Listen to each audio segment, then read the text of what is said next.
For today's lunch presentation, the moderator and leader of questions will be Dr. Ian Golden, the director of the James Martin 21st Century School at Oxford, and the man who, along with Eric Beinhocker, has created the new, I would call, second phase and very vital INET at Oxford, which is essentially agreed to this week and begins immediately. Dr. Golden.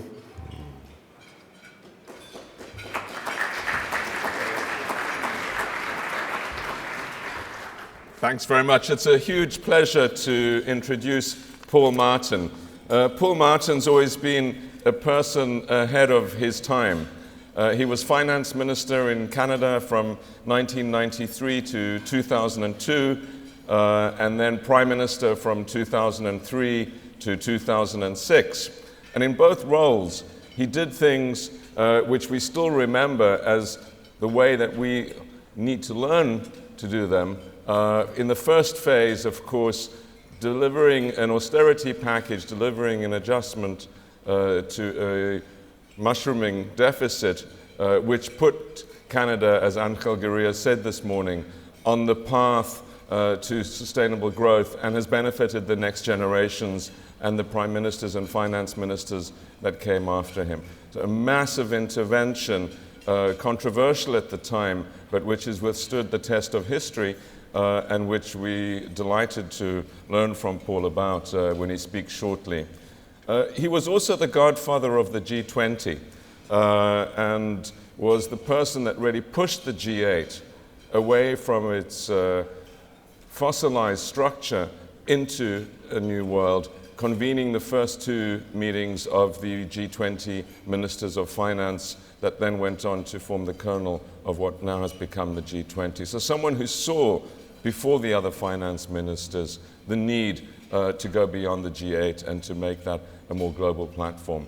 For these reasons and many others, he's someone who we look to and learn from with great interest, someone who understands economics and politics better than most, and someone who we're delighted to invite to the stage.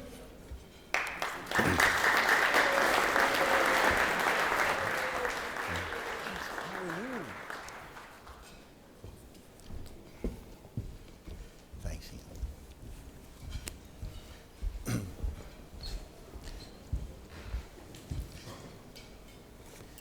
Well, thank you very much, Ian. Ladies and gentlemen, as Ian has just outlined, I was asked to discuss Canada's experience in the 1990s when, as a country, we embarked on a bit of balance sheet cleansing. Now, I'm delighted to do this, but I'd like to respond to the request in a specific context. A while ago, I was sent an economic paper for review, a paper that was on the problems of indigent countries. And as you might expect in a world where financial markets are a significant factor in determining the cost of capital, the paper dealt with the consequences of excessive deficits and debt, the meanderings of rating agencies, and the contagion that arises when the investment herd panics. Now, the advice to governments that the paper proposed was sound, but there was one thing missing, as there so often is, I find, in economic papers of this kind. And that was in advising governments of what is necessary to placate financial markets. It failed to recognize that there is another market to which governments must pay attention.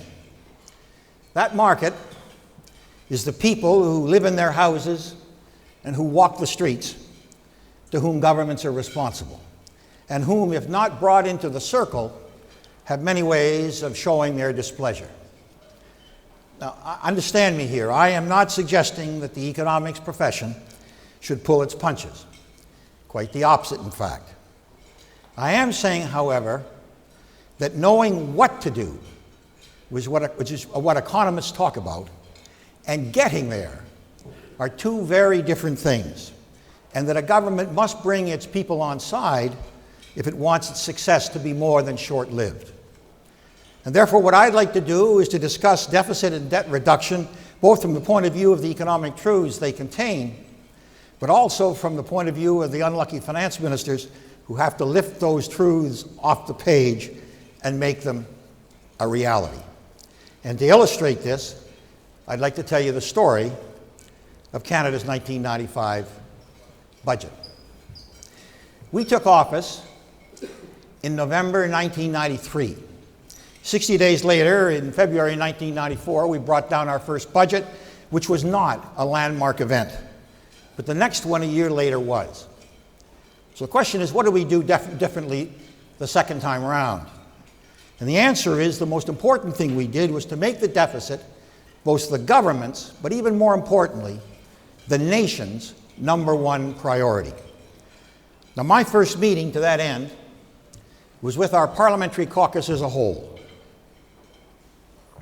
This was followed by a continuous series of smaller meetings over the next 6 months, all of which were directed to ensuring that we would have the requisite political support when we required it. We were a center-left government, and we were embarking on very much what was considered a center-right, if not even further, set of procedures. And this took an enormous amount of convincing. The second set of meetings was with the permanent public service, whose commitment and whose institutional memory would be critical to our success. Now, I raise this with you because these discussions in the first euphoric year of a new administration were not easy. And the reason that this was not easy, the reason this was not evident, is that the habits, the creativity, the incentives of the political class in Canada on all sides of the fence had over the past 50 years been addicted to the fiscal growth of government, certainly not its shrinkage. Let me put it even within further context. At the time that we did this, we were the only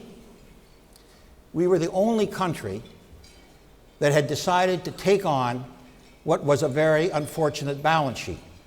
The rest of the world was in a bubble and was doing very well. And so the basic problem that I faced is no matter what minister I talked to was pointing out that his or her colleagues in other countries were spending money in areas that we were cutting, and it was pointed out to me how bad this would be in the long term. And that was a very difficult fight for us to gain internally. One might say that cutting in a time of austerity makes it very difficult to convince one's colleagues, but let me tell you that it's a very strong argument in favor of counter-cyclicality. The fact is that if you look at today, cutting when the rest of the world is booming is a hell of a lot easier than cutting when the rest of the world is in difficulty.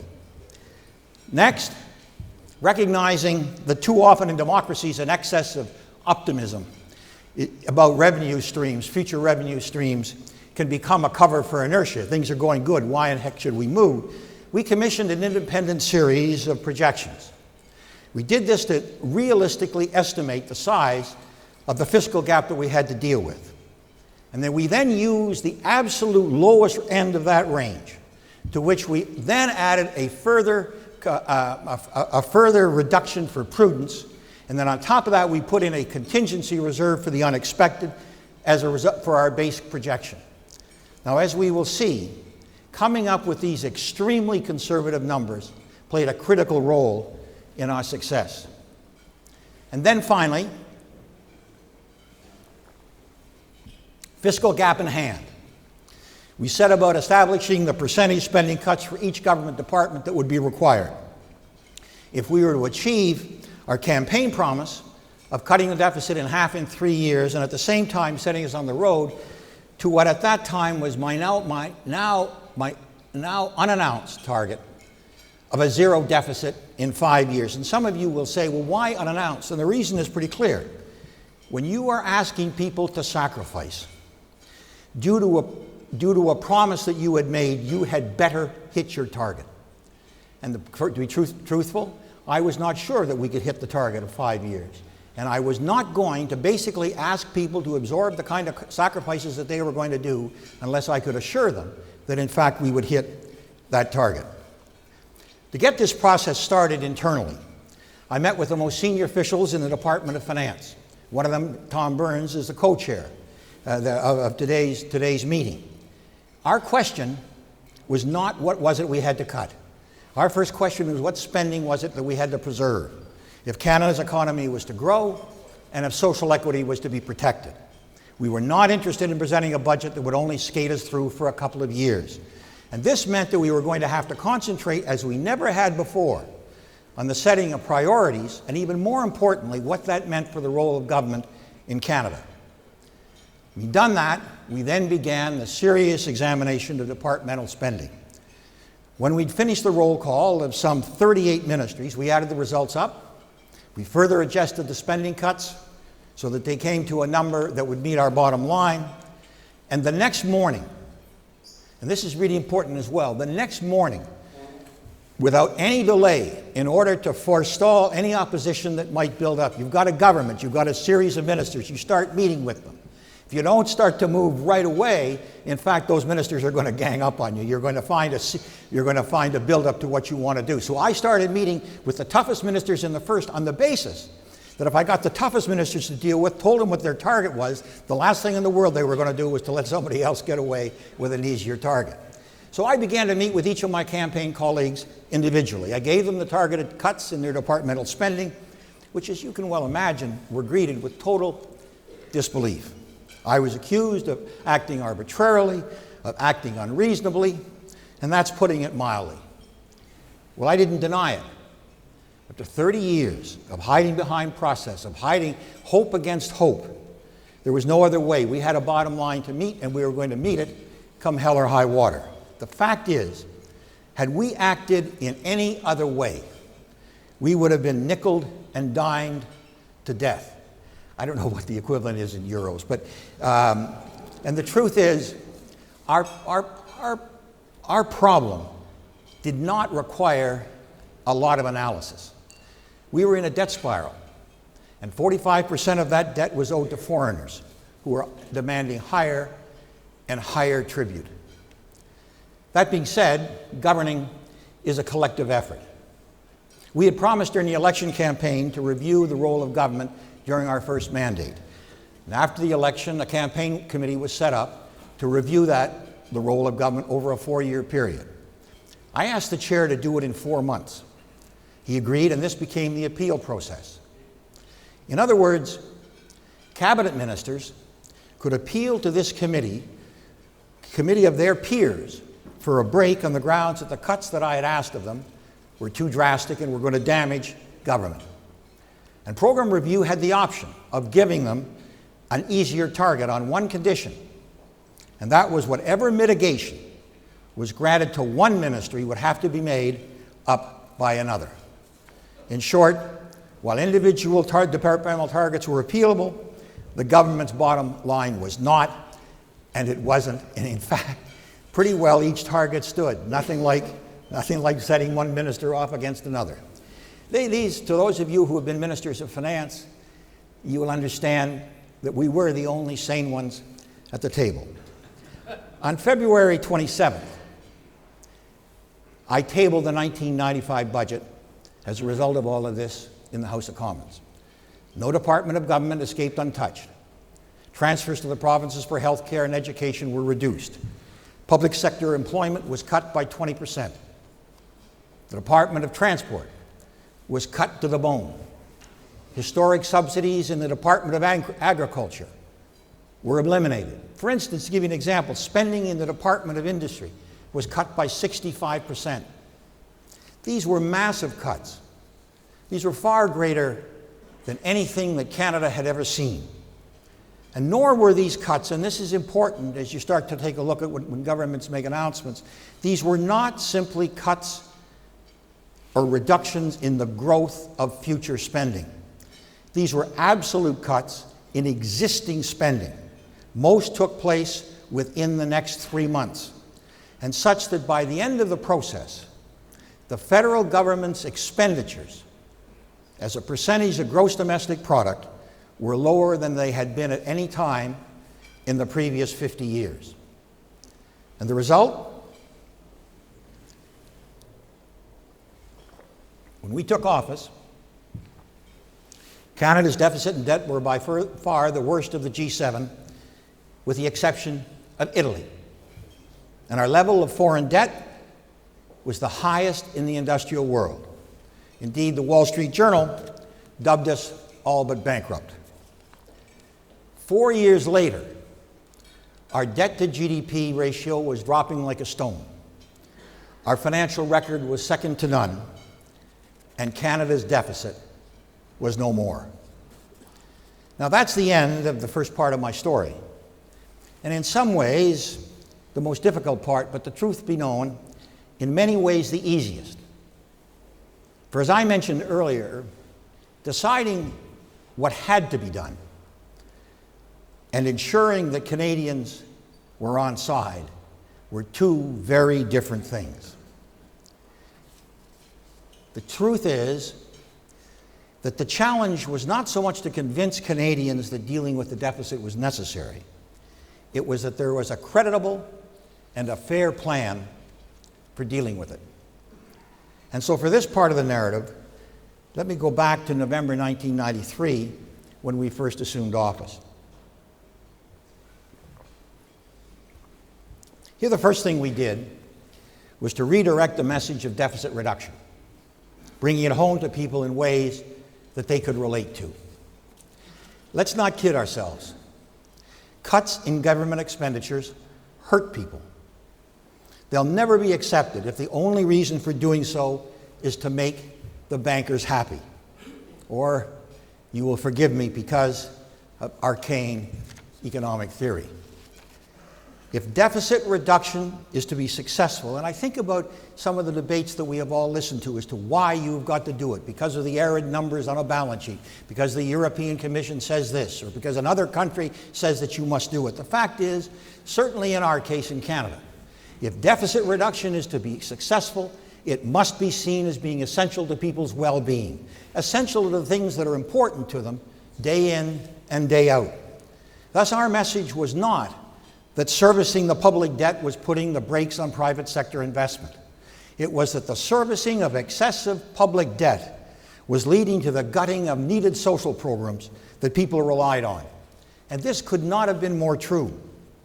The fact was that a decade of tentative action on the deficit, and that's why we decided to hit it so hard and frontally, a tentative definite action on the deficit had led to Canada's social infrastructure being slowly bled to death.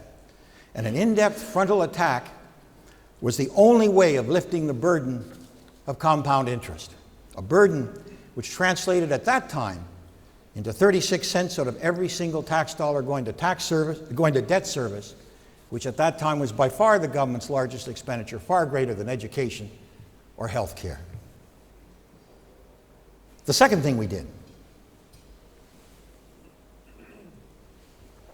recognizing the importance of openness and transparency in winning the debate, the inevitable debate that was going to ensue was to take that debate on head-on as early as we could.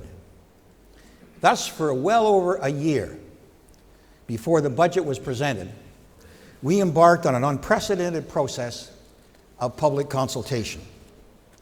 Even more to the point, whereas public consultations in previous years had been perfunctory, that's to say, previous times there had never been any traveling, the consultations took place only in the nation's capital in Ottawa. Every one of them isolated in separate encounters, the interest groups according to their backgrounds. In other words, they would meet with the unions on a Monday, then they'd meet with business, they'd meet with educators, all in separate meetings.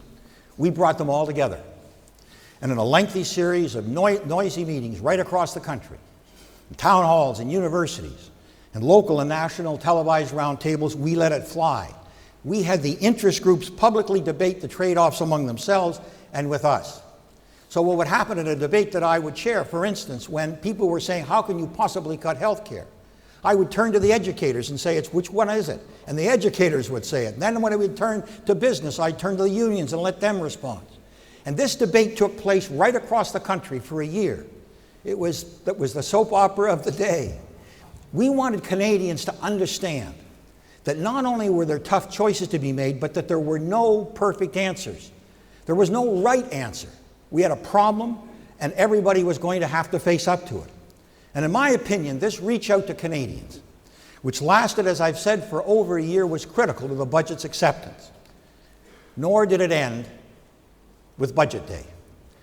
Getting the public on side initially is one thing. Keeping them there is quite another.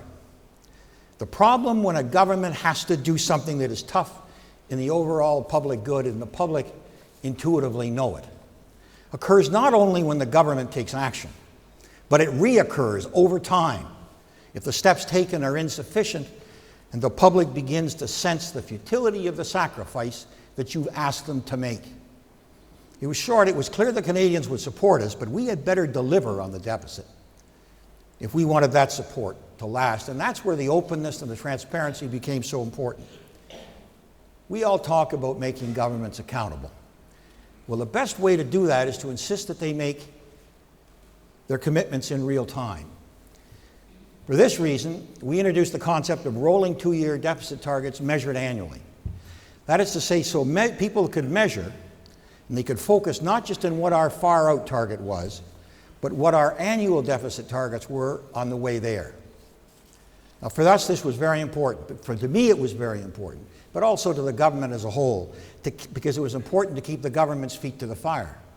But it also had a second advantage. When we beat after the budget had been released, and a year later, when we beat our first-year target, the country really took notice. It's the first time in some 25 years that Canada had actually beat its deficit target. Now, to be truthful, it wasn't very easy, or very difficult. I mean, I must say that one was set up. But when we beat the second-year target, which was much tougher, and we beat it by a significant margin, support for what we had done grew by leaps and bounds. It was at that point that Canadians could see that the sacrifice that was being asked of them was not in vain. And the truth was they could see the end of the deficit on the horizon. And they realized that they were not simply spectators. They were active participants in a great national effort. This is not Alice in Wonderland. This became a great national effort by Canadians to eliminate this deficit because they understood the cost that it was going to be to their children. And they wanted that effort to succeed, and it did. The vicious circle turned virtuous, and the payback was not long in coming. 1998, I mentioned that that the deficit had been eliminated. In the same year, we brought in a major education budget. That was followed by a significant R&D budget, then the largest tax cuts in Canadian history, and eventually a major health care budget. We also, in conjunction with the provinces, brought in the first major reform to the country's national pension plan. In 1993, the Canada Pension Plan had a greater unfunded liability than the national debt. And today, it has the best actuarial score of any country in the world. Of equal importance, we did this while maintaining the fiscal discipline that had gotten us there. We continue to pay down the national debt in absolute terms, and our debt-to-GDP ratio went from 77 to 30%. And not only that, but we started to build surpluses of such size that I began to be criticized them by my predecessors I began to criticize for them as much as my predecessors had been criticized for their deficits. As you can understand, I did not lose a lot of sleep over this. Paul Jenkins also said something else that's very important that really occurred in this. As a result of this really taking it on by Canadians as their success, the fact is that it really changed the mindset in Canada.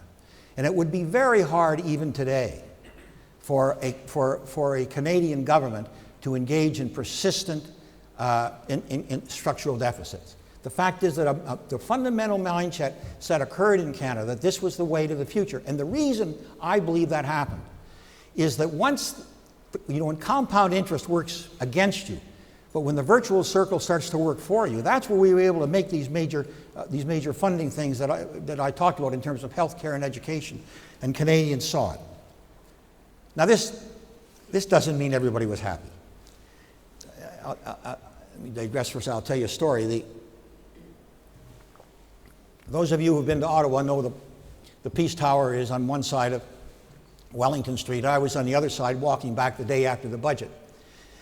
And being from the province of Quebec, I jaywalked in the middle of the street. We didn't pay much attention to stoplights. And as I did, I walked across. All of a sudden, I heard this screeching of brakes, and I turned around, and there was a guy in his car who'd come within about 1 foot of hitting me. And I could see, I looked in the window, I saw the horrified look on his face that he'd almost killed somebody, and then I could see the look of recognition appearing as to who he had almost hit. And I could tell what was going through his mind. I mean, my God, here's this guy who's just saved the country, brought down this wonderful budget. He's the hero of the country. I love him so much. And my God, I've almost killed him. And he rolled down his window. And I went up to him, and he looked up at me. He said, "Martin, if I'd known it was you, I never would have stopped." So the question is, and this I'll draw to a close, a bit like some people who this morning said the same thing and didn't mean it. Are there things, I'll tell you a story. My father was a politician. My father once told me, he said, if you're making a speech and you're talking too long, tell them you're going to close, and they'll believe you, and you can go on forever. The question really now is, are there lessons to be learned from Canada's experience and that of the others who have lived through similar experiences? Because there are obviously the Swedes and others. I believe there are. Obviously, the application will vary from political system to political system and from economic circumstance to economic circumstance. Some of the lessons are obvious, others you may well want to debate. Let me just go back. I mentioned earlier that at the very beginning of this saga, we tabled extremely prudent, extremely conservative numbers as our base revenue projection. This in order to establish the gap between revenues and expenditures that we had to bridge. Now, when we did this, when we published these conservative numbers, it immediately established the credibility of our projections. For the only criticism we faced was, in fact, that we had used excessive prudence. And this was a criticism that was not too hard to take. But it also meant something else that was very important.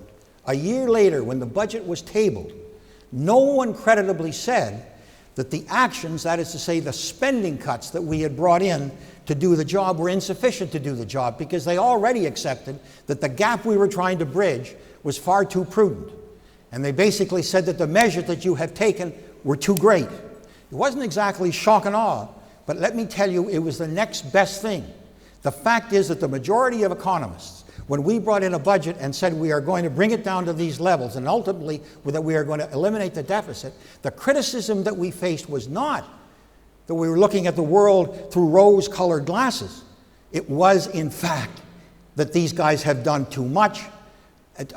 Again, certainly something that I was prepared to accept, because I knew the criticism was going to be one or the other, and I'll get into this in a minute. In no time did we face the usual and debilitating challenge that you hear from the markets that you haven't done enough, the kind of challenge that has burdened so much of the current debate here in Europe. That being said, there was another reason, however, for basing our decisions on the most prudent projections possible, one that, in my opinion, was the most important. One of the reasons that Canada's deficit had risen exponentially for 25 years was that the government's projections had been consistently wrong the wrong way. We knew that our projections would be wrong too. We just wanted them to be wrong the right way, such that whatever we did would not be skated offside by bad news. The reason that we embarked upon this examination of our deficit and the desire to hide it, to deal with it, is that we were convinced that there was going to be a financial crisis. Not that we were great prophets, but there's been a financial crisis every 2 to 3 years of some kind. And when you're a country with a weakened balance sheet, and with contagion being the phenomenon that it is, I don't care if the smallest country in the world has a financial crisis, it's going to affect you. And that's what we really wanted to deal with. And we knew there would be another. And I can tell you, 2 years after that budget, the Asian crisis hit. But not only the Asian crisis, the Brazilian devaluation, the Russian default, and the demise of long-term capital in the United States all shook the global economy, and all would have done us in had we not established contingency reserves that allowed us to come through that. Quite simply, we wanted our numbers to work, come what may, and they did. Now, what has this got to do with Europe, and why is this so important? Somebody said earlier in one of the panels, and he was absolutely right, that you should act very quickly when you take office on a deficit. If you're going to do it, do it. There's a second point that I would raise as well. The fact is that a government's best opportunity at deficit reduction comes in its first attempt. If it has to go back to the well a second time, even worse, a third time, well, not only public skepticism, but public despair will take over.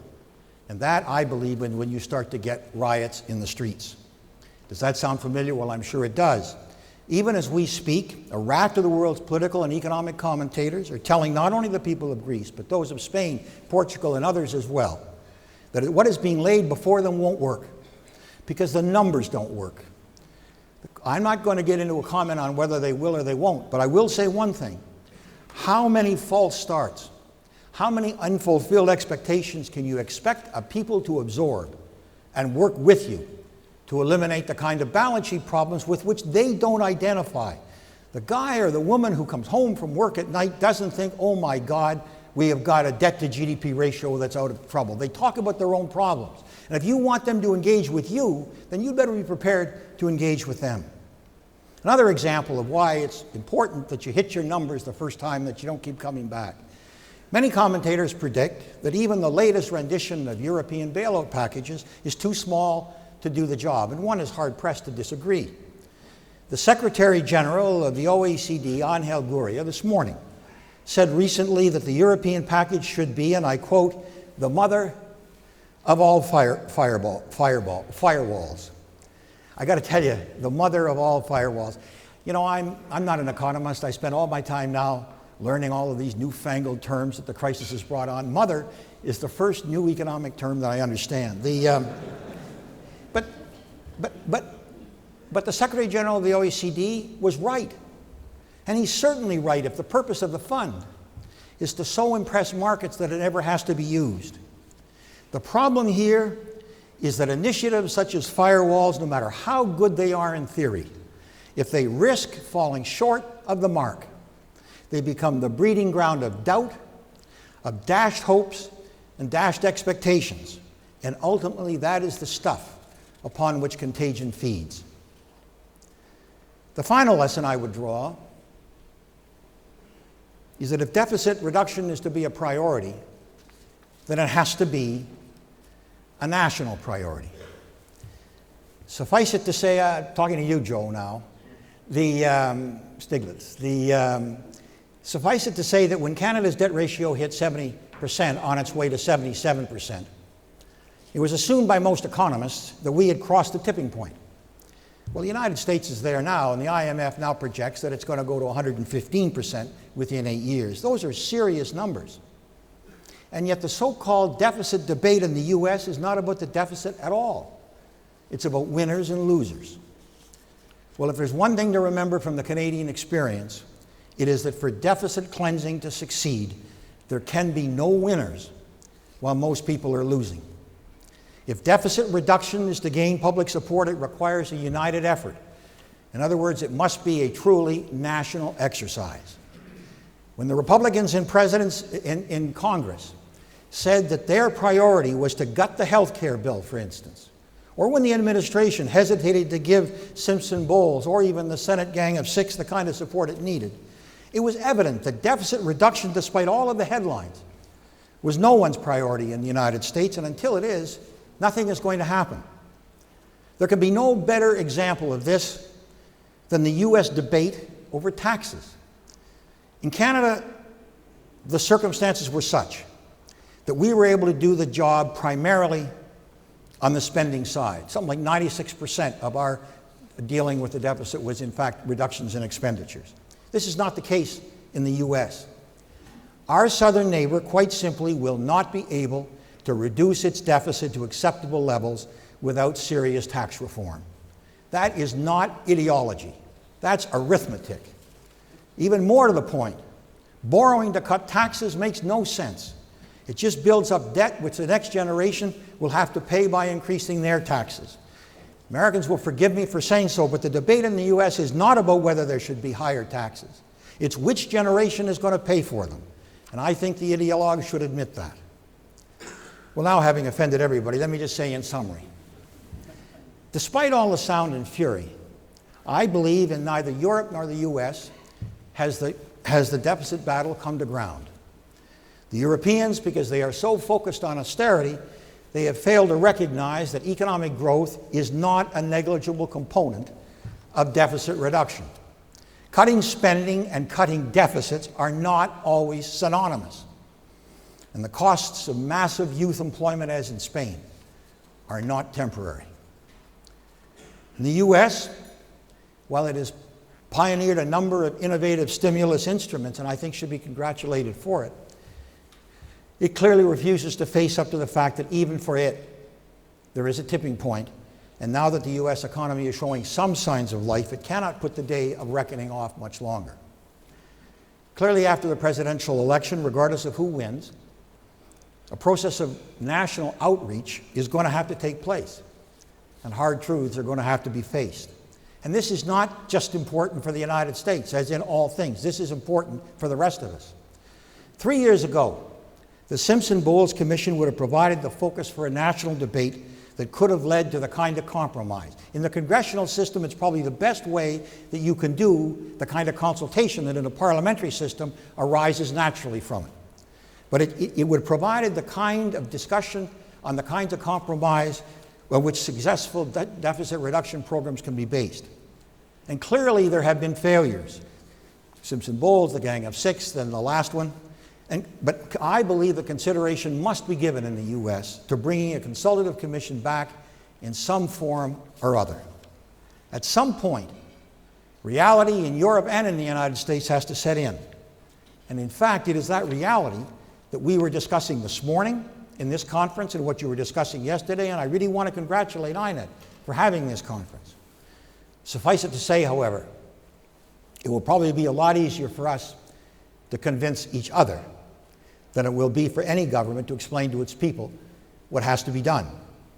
And therein lies the real issue. Thank you very much.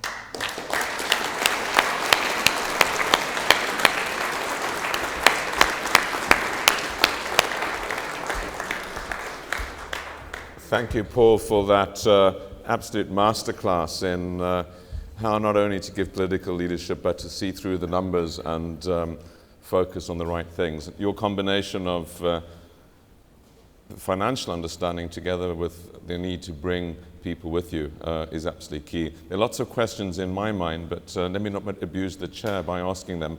Yeah.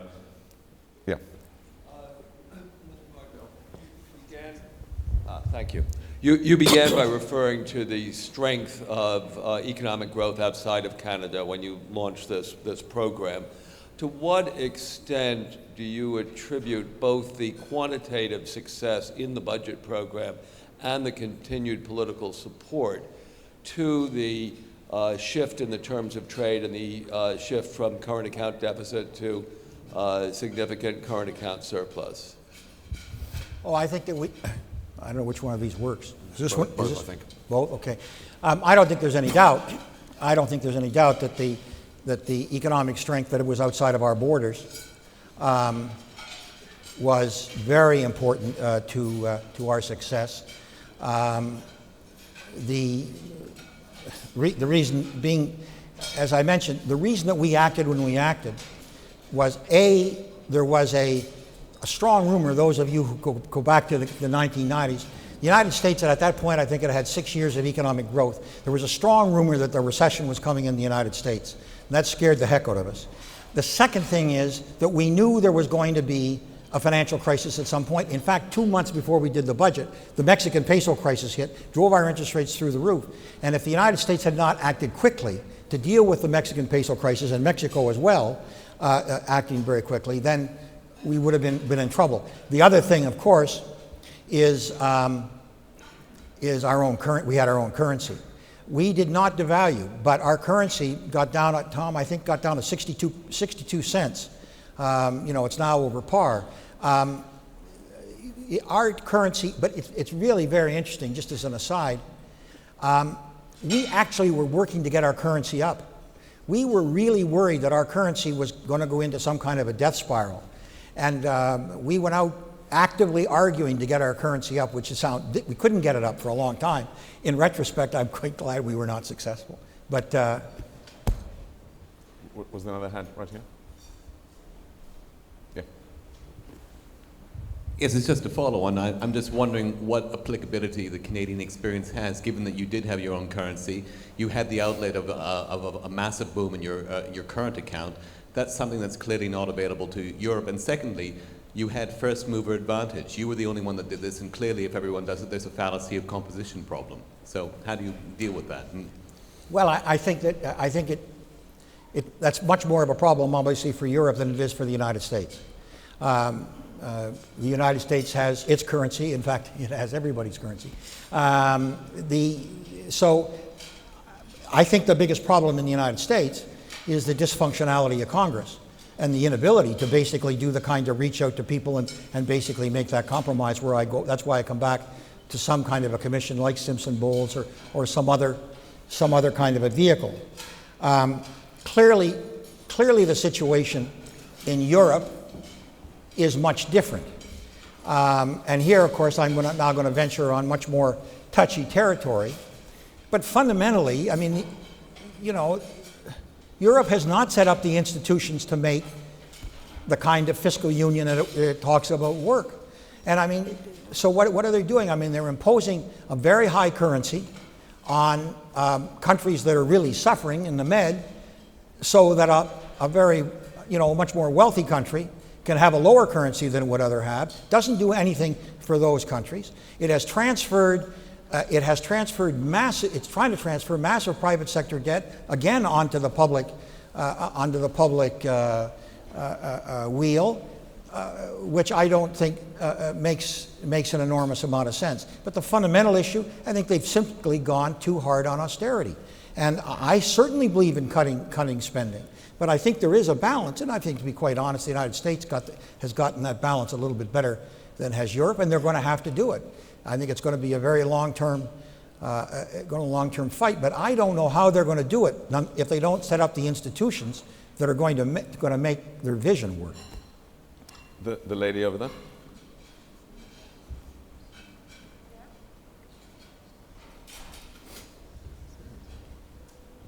Hi, thank you. My name is Anne Percival from Prime Economics in London.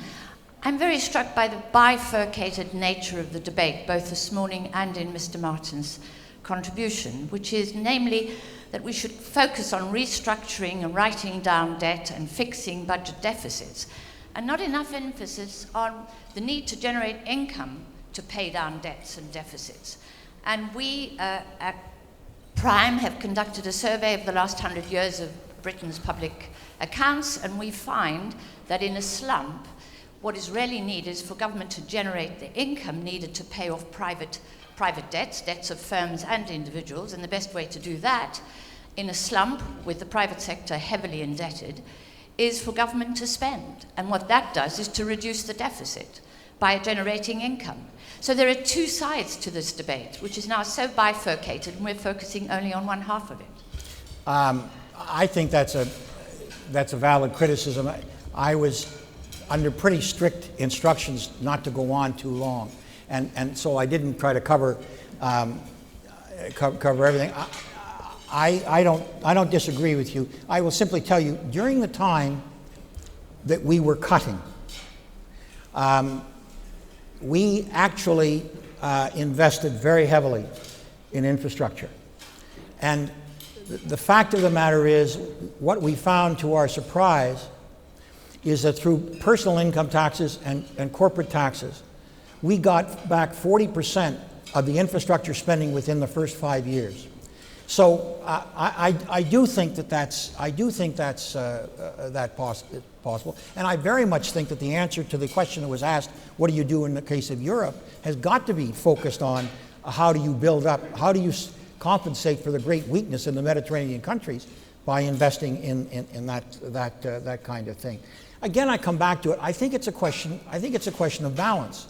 My own view is the Europeans have lost balance one way. I actually think the Americans have lost a bit of balance the other way, but perhaps less so.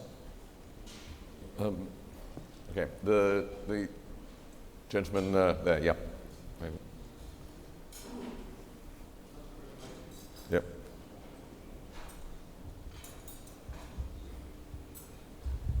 Mr. Martin, I'm a fellow Canadian with a somewhat different take on the 90s story and some concern about the story that we're telling. I guess my question is about the balance point you were just raising. And you mentioned at the outset the concern about preserving social equity. And we're gathered this year in the wake of the Occupy movement, and inequality is now front and center everywhere. That balance of the cuts versus the tax changes. The top 1% in Canada have seen a dramatic reduction in their effective tax rate. Our automatic stabilizers that the unemployed and the poor depend on as we entered the last recession were a shadow of their former self. In retrospect, would you revisit some of that balance? No, but let me explain to you why. First of all, on the tax side, as you being a Canadian would remember, the previous government had 2 years earlier brought in the sales tax, the VAT tax, which had turned out was generating a great deal more money than what they had projected. That was a brand new tax on most consumers because it replaced a manufacturer's tax that they didn't see. So that, in fact, there was a real reason for not acting on the tax side. That had already been done, and having to act on the spending side and the cutting side. Now, if your question was, would I do it differently on the tax side, on the spending side, given the size of the tax cuts and what happened? The answer is no. In hindsight, were there areas which I wish we hadn't cut? Absolutely. And in fact, there were areas where I wish we hadn't cut, and that's the reason I came so quickly back on education and R&D and healthcare as an example. But the real point to make, and that is the point that had, I think, some part of the discussion this morning. You can't do this down to the last decimal point. If what you're going to do, and I only believe you have one real crack at it, you cannot afford to take action that hurts people and then have the markets, who are the ones who are dictating your interest rates, coming along saying it was insufficient. Because if they say it's insufficient, it doesn't just hurt you a little bit, it hurts you enormously. You have to have the markets coming back and saying, my God, look what they've done. And so I made the reference to shock and awe. It was really important. It was very important to us, given the fact that Canada was really deemed at that point to have been, like the Wall Street Journal called us, a basket case, that we hit it as hard as we possibly could. And we knew that we were going to be going over what, in hindsight, we could be able to do. But there was only one of two things that were going to happen. We were going to do too much, or we were going to do too little. If we did too little, we were going to be in a position that a lot of European countries find themselves in now. If we did too much, we were going to succeed. And as I say, my commitment to Canadians was as soon as we've handled the deficit, we'll come back. And we did, because I knew full well that compound interest works against you, works for you once the circle becomes virtual. Where's the mic? Can you just get the mic from? Why don't you stand up and start shouting and the mic will get to you.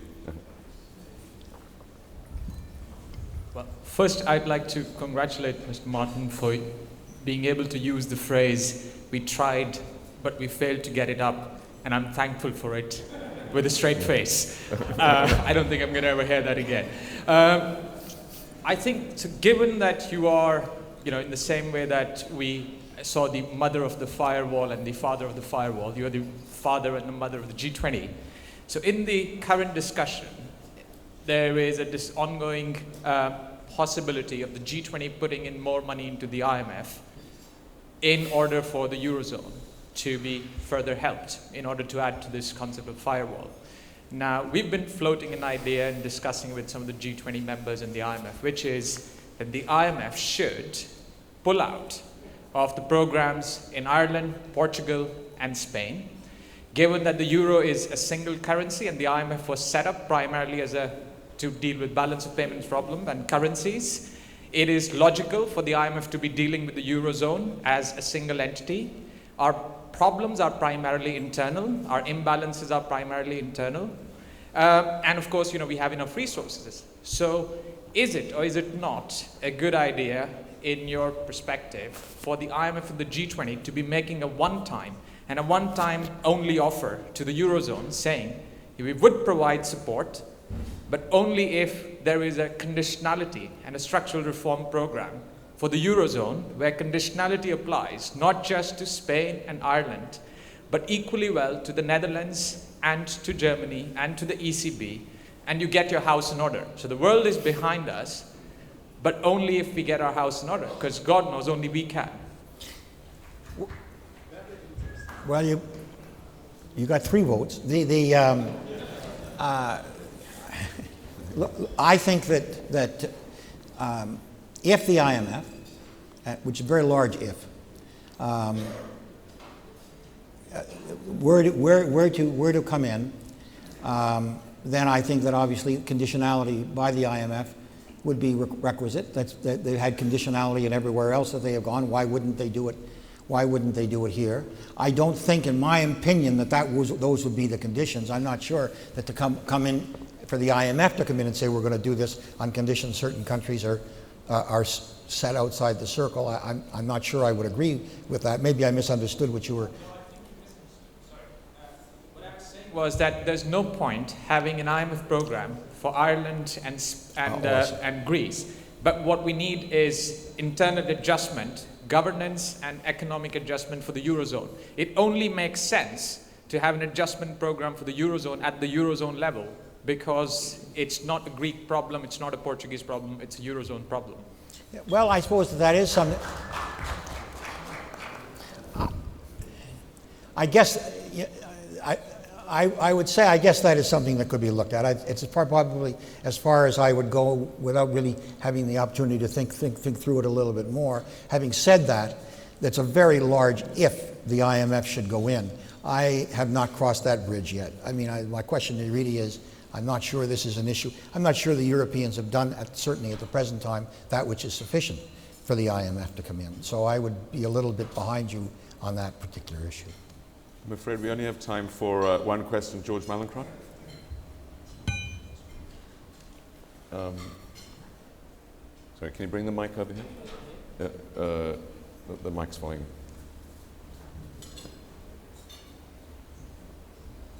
Thank you. If I may, with your wonderful experience, and I'm looking at it from a long-term point of view, because I'm now going back, looking at the long term in terms of the future, but also the long term from where you've come. And so I've always admired very much Canada, going back to the early 70s, when at that time you had the wisdom, and indeed the Prime Minister at the time of Alberta, to say we have to save some of our oil revenue for the future. And so I go back to that and looking forward, and looking particularly at this whole area, which we very often, I don't think, touch enough on, because we are so preoccupied with what is happening at the present time. But one of the worries that I certainly have in terms of the future is what do we do in terms of these huge liabilities of pension in the future. And to me, Canada has always been a wonderful example of how to protect itself for the future. So it is a long-term question that I'm raising against the background of the short-term, concerns we have right now. So I'm just only wondering what your view is and what your advice is. How do we protect ourselves ahead for the next 30 years? Not right now, but how do we protect ourselves with these enormous liabilities, which unfortunately in many countries are unfunded? And I would be very grateful just to get a little bit of advice from you with all the experience you've had. Well, I think that that's actually a very important question. We had a magic thing happen at the time. Once we had essentially set the deficit on the road to elimination, I mentioned in my remarks, our own pension plan, the national pension plan, had a larger unfunded liability than in fact did the national debt.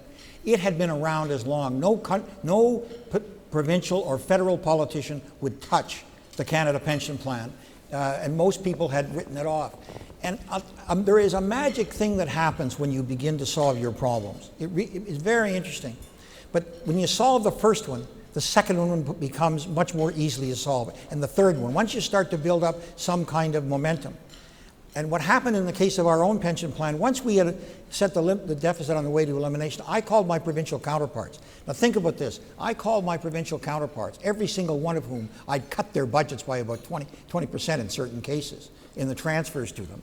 And I said, let's deal with the Canada pension plan together. And we did. And we did it by slightly cutting benefits and by slightly increasing the contribution rates. Now, you're asking a much broader question. And I think at that point, we've got to then start to talk about where our priorities lie. And to be quite honest, you are dealing in Europe essentially with this incestuous relationship between banks, between sovereign debt, which I believe that you fundamentally have to solve. I don't think there's any doubt that the Irish made the wrong decision. And I think that the pensions, which are really a commitment to people, and I don't think that in the end you're going to solve your economic problems by hurting the poorest in your land.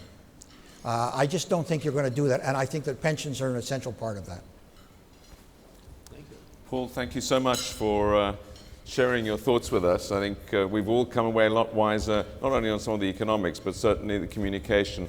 And I hope you get plenty of opportunity to meet with the European, the US, and all the others who should really hear what you've said. But thanks for joining us, and time for you for dessert. Thank you all.